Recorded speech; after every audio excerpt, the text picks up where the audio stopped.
Voici 10 tableaux à connaître. On commence par ce tableau Les époux Arnolfini de Jan van Eyck, qui représente un couple riche.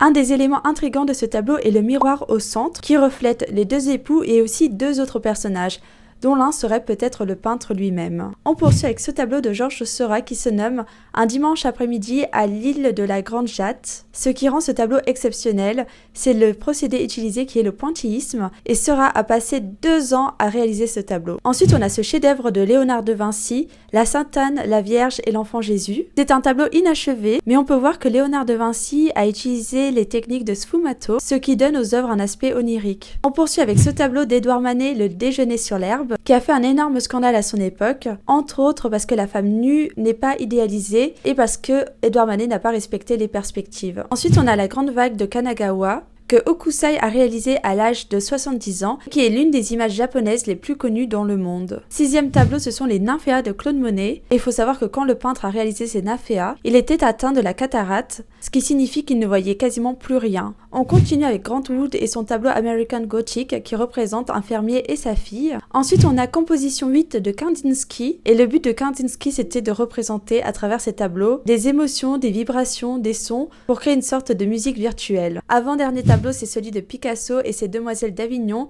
qui marque le début du cubisme en 1907. Et on termine avec la danse d'Henri Matisse qui représente la joie de vivre. Abonnez-vous pour connaître d'autres tableaux célèbres.